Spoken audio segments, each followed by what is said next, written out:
सो anthem bioscience IPO का GMP अभी देखो 107 रुपये शो कर रहा है। 18.77% का लिस्टिंग गेन मिलेगा, मतलब यहाँ अच्छा खासा एक लिस्टिंग गेन हमको मिलता हुआ। आईपीओ साइज आप देख सकते हो 3395 करोड़ का, मतलब ऑलमोस्ट 3500 करोड़ का आईपीओ साइज है। कंपनी के ऊपर डेट बिल्कुल जीरो है। आज मैं आपको बताऊंगा एंथम बायोसाइंस आईपीओ के बारे में। ये वाला आईपीओ के सबसे पहले चलिए देख लेते हैं कंपनी क्या करती है, देन मैं आपको आईपीओ डिटेल दूंगा एंड फाइनली मैं आपको इसका जीएमपी के साथ साथ इसका कंपनी के फाइनेंशियल स्ट्रक्चर दिखाऊंगा एंड फाइनली अपना वर्डिक्ट भी दे दूंगा, अप्लाई करना चाहिए नहीं करना चाहिए। देखो अबाउट एंथम बायोसाइंस कंपनी, यहाँ पे देख सकते हो 2006 में कंपनी बना है। Anthem bioscience limited is an innovation driven and technology focused contract research development and manufacturing organisation. ठीक है, इसका बिजनेस जो है ओनली इंडिया में नहीं है, ग्लोबली इसका बिजनेस है। और क्या मैन्युफैक्चरिंग करती है वो आप यहाँ पे देख सकते हो। Fermentation based APIs including probiotics, enzymes, peptides, nutritional activities, vitamin, analogues and biosimilars. तो ये सारे चीज़ें जो है ये बनाती है कंपनी। यहाँ पे अगर आप इसका मतलब पॉज करके स्ट्रेंथ भी पढ़ सकते हो। तो ये भाई कंपनी है, समझ में आ गया कंपनी क्या बनाती है, मतलब जो न्यूट्रिशनल्स, उसके बाद जो सप्लीमेंट वगैरह, ये सारा कुछ ये कंपनी बनाती है एंड बुल्क में करती है सप्लाई, और मतलब वर्ल्ड वाइड सप्लाई करती है। ठीक है, अब मैं आपको आईपीओ डिटेल भी दे देता हूँ।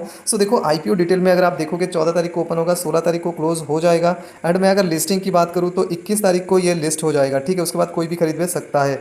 अगर देखा जाए मतलब टोटल जो साइज़ है वो है 3395 करोड़, मतलब ऑलमोस्ट 3400 करोड़ का ये मतलब आईपीओ साइज़ है। एंड एम्प्लॉय के लिए देख सकते हो 50 रुपये का जो है डिस्काउंट यहाँ पे दे रहा है कंपनी। अगर हम कंपनी के प्रोमोटर्स को देखें यहाँ देखो promoter the company are Ajay Bhardwaj, Ganesh Sambasivam, K Ravindra Chandrappa and Ishan Bhardwaj. अभी इनके पास जो है 76.87% का स्टेक है। आफ्टर आईपीओ ये 74% का हो जाएगा। मैं आपको दिखा देता हूँ कि कंपनी का फाइनेंस क्या कहती है। सबसे पहली जो चीज़ है वो आप देख लो भाई, बहुत बड़ा कंपनी है। 31,867.39 करोड़ का इसका मार्केट कैप है, ह्यूज मार्केट कैप। इतना बड़ा मार्केट कैप के साथ इस तरीके का अपना फाइनेंस को मैनेज करना बहुत ही डिफिकल्ट आप मान सकते हो, क्योंकि अगर आप यहाँ पे देखोगे तो रेवेन्यू एक साल में भाई 30% से बढ़ा हुआ है, वहीं पे प्रॉफिट आफ्टर टैक्स 23% से बढ़ा हुआ है। और देखो तो एसेट में 2000 से 2400, वहाँ से 2800, बहुत बढ़िया एसेट बढ़ा है। उसके बाद देख सकते हो रेवेन्यू में भी बहुत बढ़िया जंप यहाँ पे है। प्रॉफिट आफ्टर टैक्स 451.26 करोड़ का है। एबिटा 683.78 करोड़ का है। नेट वर्थ देख सकते हो 2409.86 करोड़ का जो है नेट वर्थ अभी इसके पास है। एंड ऐसा नहीं है कि इस साल बढ़ा है, ईयर ऑन ईयर बेसिस पे बढ़ता रहा है। एंड सरप्लस देखो भाई, आपके मतलब माइंड एकदम ब्लास्ट हो जाएंगे। 2300 करोड़ का सरप्लस है इसके पास, जो कि ईयर ऑन ईयर बेसिस पे बढ़ ही रहा है। और डेट जितना है वो यहाँ से यहाँ डेट ऑलमोस्ट 50% से ज़्यादा घट चुका है। ठीक है, कंपनी के ऊपर डेट तो बिल्कुल भी नहीं है, ह्यूज मार्केट कैप के साथ। देखो आरओसी बहुत बढ़िया है। डेट बिल्कुल, डेट टू इक्विटी एकदम नील भी आप कह सकते हो, क्योंकि 0.05 ओनली।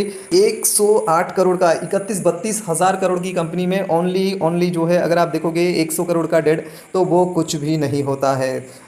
सब कुछ बढ़िया है, सिवाय एक चीज़ जो कि आप यहाँ पे देख पाओगे, प्राइस टू बुक वैल्यू थोड़ा सा हाई है, लेकिन इस तरीके के कंपनी में आपको लिस्टिंग में गेन मिलने के चांसेस बहुत हाई रहते हैं। दैट्स वाई यहाँ पे आप जो है इसमें मतलब जा सकते हो। मतलब फिलहाल के लिए तो स्मॉल एचएनआई कैटेगरी में मैं इसमें प्रीफर करूँगा, क्योंकि बहुत बढ़िया कंपनी है। बट मार्केट कंडीशन के हिसाब से देखो यहाँ पे कुछ जो है दिक्कत आ सकती है, क्योंकि मार्केट का कंडीशन बहुत सीरियस है। कुछ दिनों से इतना ज़्यादा, मतलब कुछ दिनों से नहीं, पिछले 2024 के अक्टूबर के महीने से स्टार्ट होकर अभी तक जो है मार्केट अपने स्टेबल कंडीशन में आ नहीं पा रहा है और ऊपर जा भी नहीं पा रहा है इतना अच्छा खासा।